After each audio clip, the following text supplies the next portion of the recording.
Recoucou, me revoici, me revoilà, donc bienvenue sur la chaîne de l'univers de l'ange Cathy, toujours ce vendredi 17 septembre 2021. Donc je vous remercie de vos commentaires, je dis aussi également bienvenue aux nouveaux abonnés. C'est un partage de divers sujets, entre autres aussi faire parler des oracles. Donc je vais remercier aussi l'ami René. Sincèrement, je n'ai jamais eu un si long commentaire. Donc pour les personnes qui veulent y faire un petit tour, j'ai trouvé ça très intéressant. Donc merci à l'ami René. Merci à vous tous aussi. Donc vous avez écouté certainement ce débat de cette soignante et si vous avez bien retenu certaines phrases clés ou des mots clés, vous avez bien entendu ce qu'elle disait, c'est qu'au niveau des hôpitaux, il y avait plus de, malheureusement, je suis désolé, de personnes injectées qui étaient donc dans des hôpitaux. Donc, voici, voilà. Rappelez-vous, je vous avais dit aussi que je vous avais dit qu'on aurait dans le futur des déplacements autrement qu'actuellement. Et j'ai pu visionner donc une vidéo. Alors c'est sur Eben Media Télé où on vous dit qu'il y a des voitures qui peuvent se conduire à distance. Voilà, donc c'est pas pour demain, mais on va y venir tout doucement. Voilà, quand je vous disais que nous étions dans une partie dans l'ancien monde et ce nouveau monde qui commence donc à arriver. Voilà, voilà. Qu'est-ce que je voulais vous dire aussi? Oui, je pense aussi avoir certainement un nouvel oracle, voilà, pour agrandir tous ces oracles. Et puisqu'aujourd'hui la phrase du jour était le bonheur n'est pas une chose matérielle, mais un concept spirituel, donc pour certaines croyances, je vais vous faire partager comment dire, une douce musique et une très belle voix avec des paroles à qui ça résonnera.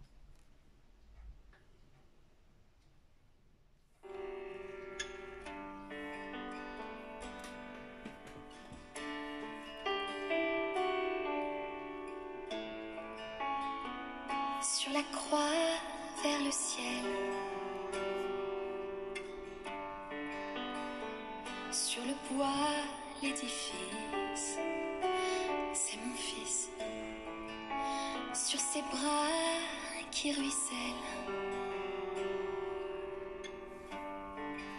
sous le poids du supplice, c'est mon fils. Dans les pas de ton père, dans la soie qui te tisse, va mon fils. Dans le froid qui te serre, dans ta soif de justice, va mon fils. Faire le deuil de ton regard, c'est te garder sans te voir. Toi que l'on arrache au monde, le chagrin inonde. Faire le deuil de ces moments où nous avions tout le temps de vivre pour tous les deux, en s'en remettant à Dieu.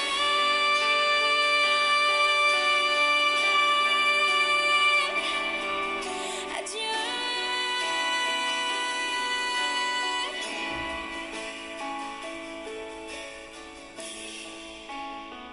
Sur la croix vers le ciel,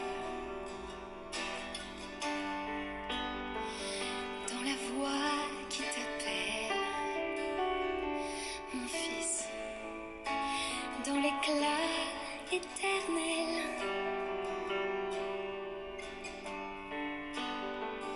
pour que tout s'accomplisse.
mon enfant, ce que nous étions d'amour.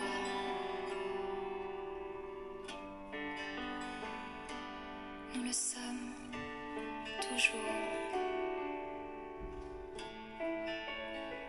Ce que nous étions d'amour.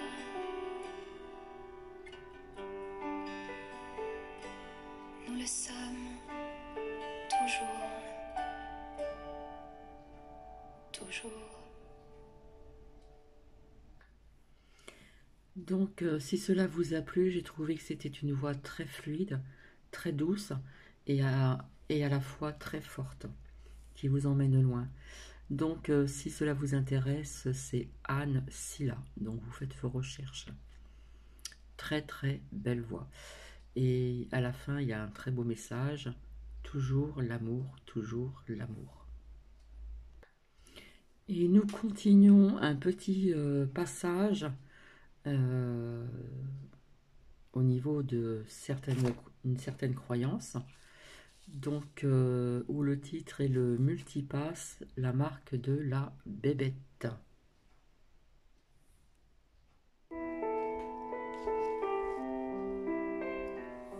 Bonjour. Les choses s'accélèrent, elles s'accélèrent, les temps vont devenir compliqués et difficiles. Je voudrais juste réagir par rapport à ce que nous avons entendu, les dispositions que le gouvernement... Alors, ceci date de 2 mois en arrière. Il faut bien le retenir. 2 mois en arrière.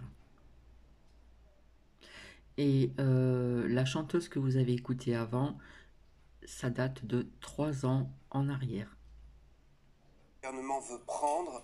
Je voudrais simplement vous rappeler, le diable est un menteur. Et le diable cherche toujours à impressionner et à intimider.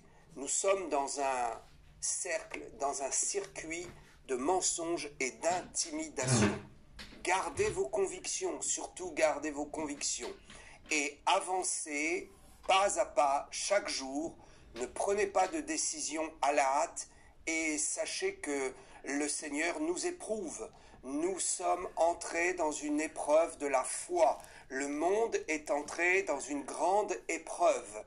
Et tout est caché, tout est dissimulé, et seule la pensée de l'Esprit dans nos cœurs peut nous dicter ce que nous devons faire. N'oubliez jamais, nous avons été créés libres.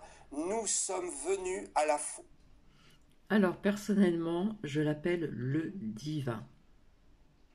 En Jésus-Christ en toute liberté. Et nous voulons conserver l'irrépréhensibilité de notre esprit et de notre cœur. Nous voulons ne pas corrompre notre âme en restant bien au clair et bien assis sur nos convictions. Il est hors de question que nous allions au-delà de ce que notre esprit, notre cœur et notre conscience nous dictent. La Bible dit tout ce qui n'est pas conviction est péché.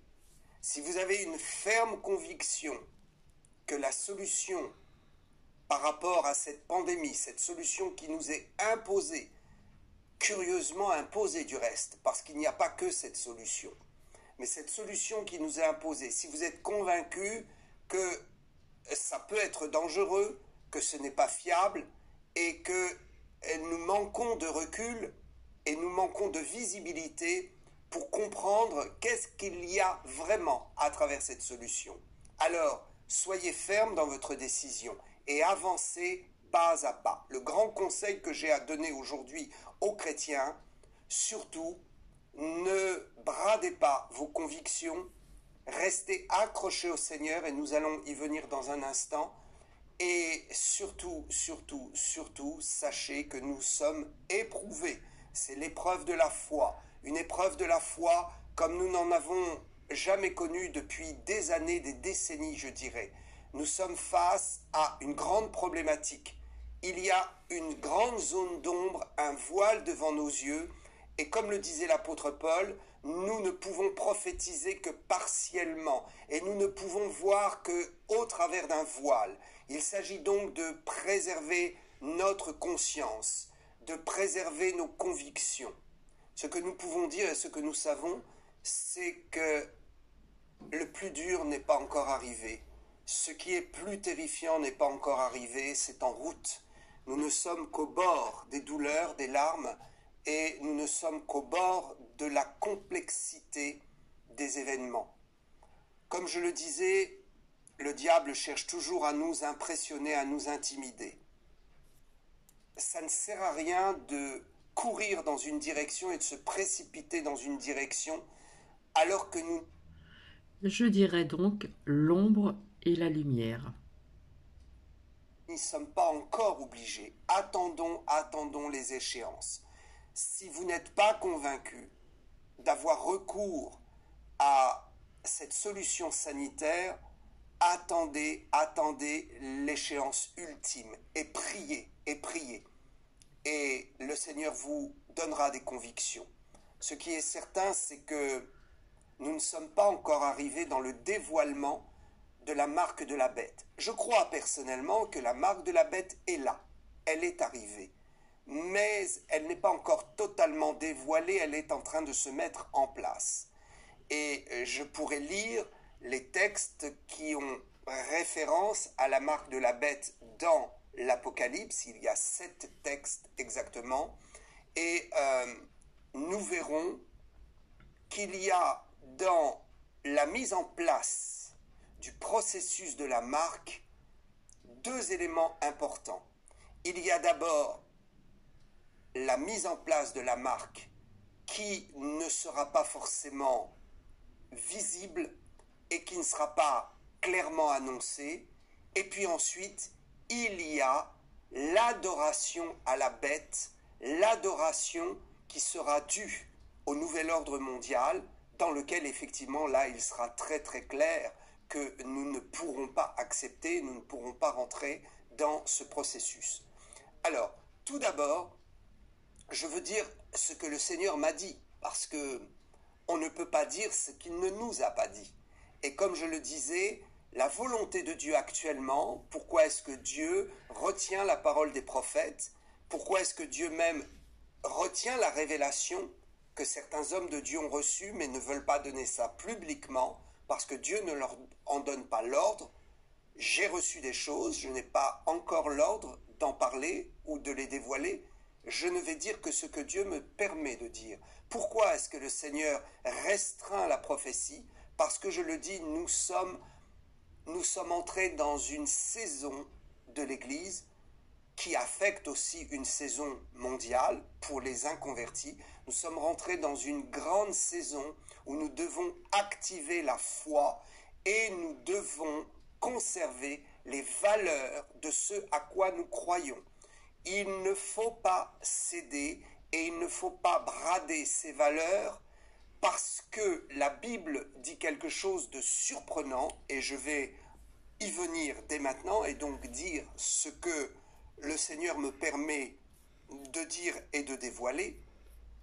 Nous allons prendre donc un premier texte, Matthieu 16, 24, un texte qui va être de plus en plus d'actualité pour les chrétiens et qui va être aussi de plus en plus d'actualité dans la conscience de ceux qui n'ont pas encore cru en Dieu ou qui cheminent vers la foi en Dieu ou qui se disent athées mais qui ont le désir de répondre à leur conscience.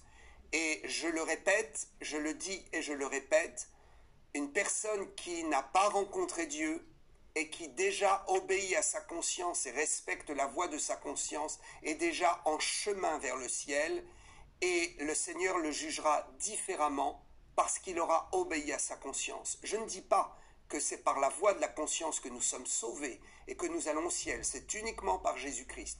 Mais je dis que le fait de répondre à la voix de la conscience est déjà un grand pas vers Dieu et c'est déjà écrire dans l'histoire de sa vie, c'est déjà écrire dans l'histoire de sa vie quelque chose qui est pur et qui permettra à Dieu de nous juger moins sévèrement.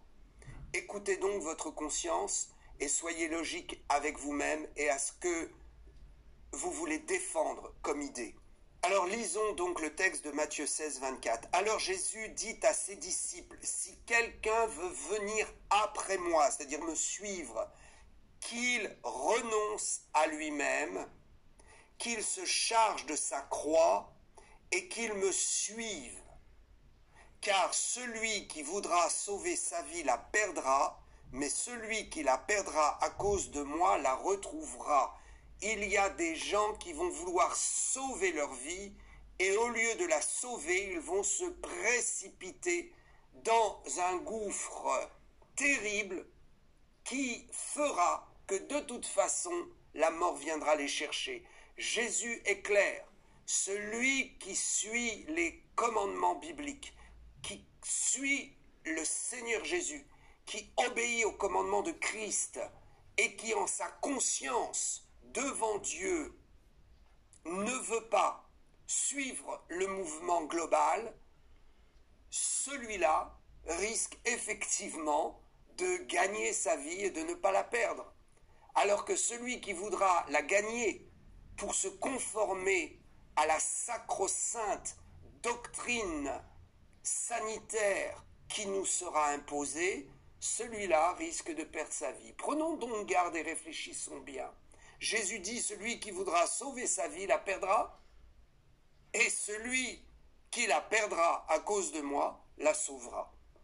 Alors naturellement, ce texte fait aussi référence à la foi chrétienne et aux persécutions qu'ont connues les époques depuis 2000 ans. Des chrétiens ont été persécutés, ont préféré rester persécutés et mourir pour Christ afin de gagner la vie éternelle plutôt que de se conformer à des obligations de reniement ou de rejet des principes bibliques.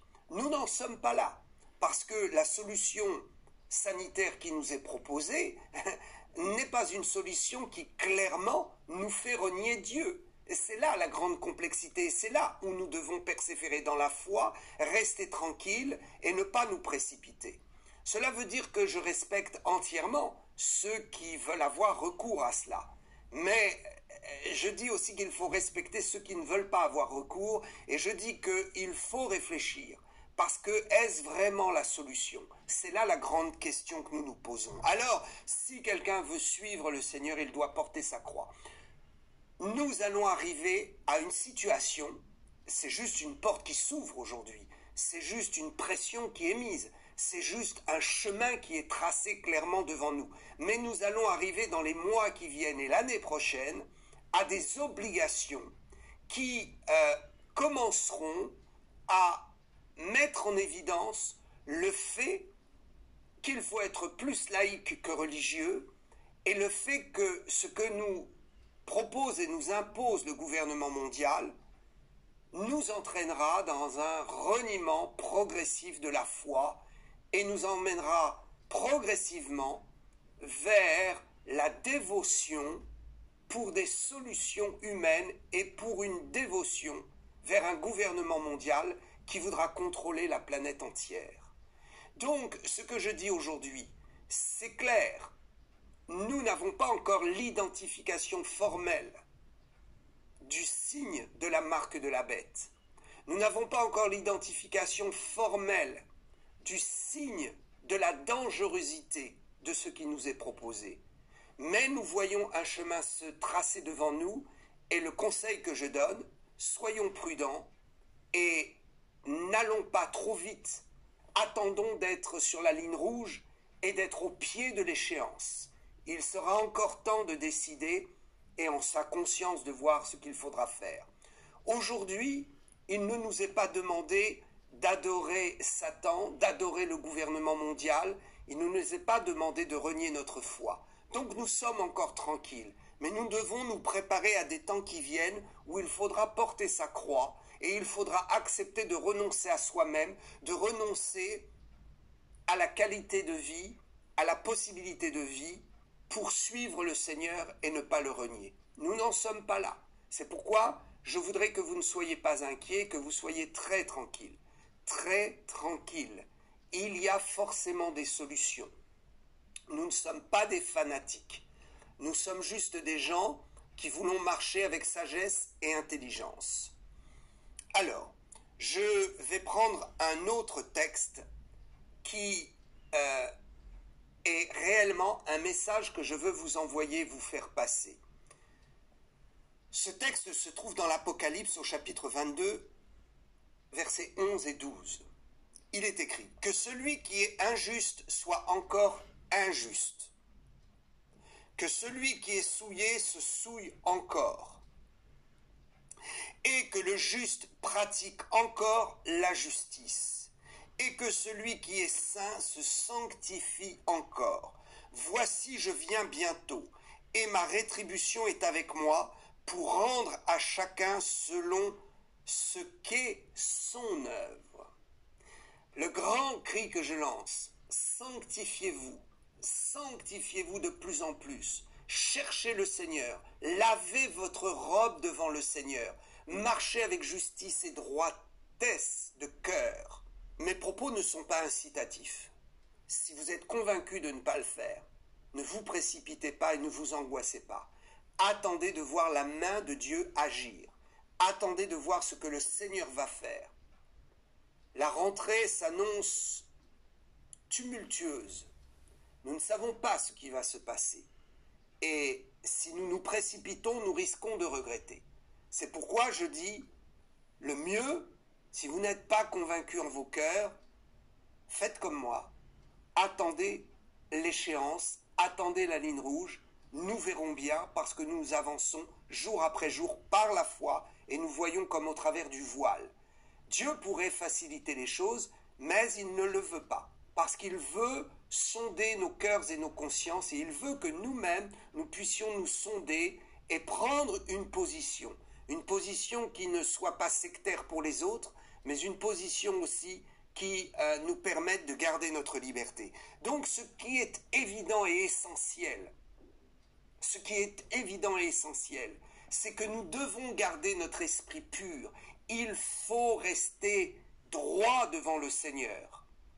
Je crois qu'il est plus dangereux, écoutez bien, il est plus dangereux de ne pas veiller et de ne pas avoir conscience que le Seigneur vient bientôt. Il est plus dangereux de ne pas sanctifier son cœur et laver sa robe. Il est plus dangereux de ne pas considérer qu'aujourd'hui, plus que jamais, il faut absolument crucifier sa chair, se sanctifier et devenir meilleur. Il est plus dangereux de ne pas considérer ça et de ne pas voir la saison dans laquelle nous sommes que d'avoir recours à la solution qui nous sera imposée. J'explique clairement que la véritable souillure est celle de l'esprit et du cœur. Et que nous devons réaliser que nous sommes rentrés dans la dernière saison de l'humanité et encore plus dans la dernière saison de l'Église. Cela veut dire que le Seigneur peut revenir très vite et très bientôt. Je continue d'affirmer ce que j'ai affirmé prophétiquement. À la fin de cette année, le Seigneur pourra revenir à tout moment. Je ne dis pas, car certains ont mal interprété ce que j'ai dit, je ne dis pas que le Seigneur Jésus va revenir à la fin de cette année. Ce n'est pas ce que je dis. Ce que je dis, c'est qu'à la fin de cette année, ça deviendra tellement important d'être et de marcher dans une sanctification totale et d'être prêt pour l'enlèvement, parce qu'à partir de la fin de cette année, le Seigneur pourra revenir à tout moment. Il peut revenir l'année prochaine. Serez-vous prêts s'il revient en 2022 ou 2023 ou 2024, ce qui n'est pas si loin? Est-ce que vous serez prêts? Est-ce que vous aurez donné totalement votre vie à Jésus? Accepterez-vous de crucifier, de jeter loin de vous dans les ténèbres vos addictions, vos mauvais penchants? Est-ce que vous allez accepter une bonne fois pour toutes de mettre votre vie en règle avec Dieu? Ce que je dis, c'est qu'à partir de la fin de l'année, le Seigneur pourra revenir à tout moment. Ça veut dire quoi? Ça veut dire qu'il peut revenir maintenant. Bien sûr qu'il peut revenir maintenant, nous l'attendons. Et il ne s'agit pas de faire n'importe quoi jusqu'à la fin de l'année et de dire « Oh, le pasteur a dit à partir de la fin de l'année, donc je mettrai ma vie en règle à la fin de l'année. » Ce n'est pas ce que je veux dire. Bien sûr qu'il peut revenir maintenant. Mais ce que je veux expliquer, c'est que je suis convaincu que nous allons traverser des épreuves terribles jusqu'à la fin de l'année, que la foi va être éprouvée et que sera absolument certain qu'à partir de l'année prochaine, le Seigneur pourra tous nous surprendre, comme la crise sanitaire nous a tous surpris. Comme certains qui ont dit « Oh, si Dieu existait, si les prophètes étaient éclairés, il nous aurait prévenus. » Eh bien, Dieu n'a pas voulu prévenir. Le prophète ne peut dire que ce que Dieu lui dit. Donc, le Seigneur peut revenir maintenant, bien sûr, si telle est sa grande volonté, si tous les gens du monde se mettaient à genoux et invoquaient le Seigneur, il reviendrait maintenant. Mais je crois que le Seigneur va nous laisser encore un peu de répit, mais que ce répit est très court. Alors évidemment, certains diront c'est paradoxal, c'est incompréhensible. Le pasteur dit il peut revenir maintenant, et puis en même temps il est sûr qu'à partir de la fin de l'année il peut revenir à tout moment. Alors ça veut dire quoi? C'est la même chose? Non. Ce que je veux dire, c'est que je suis convaincu que le Seigneur nous laisse un temps de répit et qu'il nous laisse du temps pour mettre notre vie en règle avec lui, et qu'il maintient le temps et qu'il ne le maintiendra pas si longtemps que cela. Donc je n'ai pas été jusqu'au bout. Il y a quelque chose qui m'a poussé à vous partager ceci. Comme je le dis toujours, on en prend, on en laisse. Je l'appelle le divin et je dis l'ombre et la lumière. Donc ça date de 2 mois en arrière vis-à-vis du multipass. Bien écoutez, si vous voulez mettre des commentaires toujours dans la bienveillance, je vous y invite. Et comme je vous ai dit, c'est comment dire l'imprévu. Voilà, je ne savais pas ce que ce pasteur allait dire. Donc personnellement, j'en ai pris aussi et j'en ai laissé aussi de mon côté. Voilà, je vous fais plein de bisous. À très bientôt.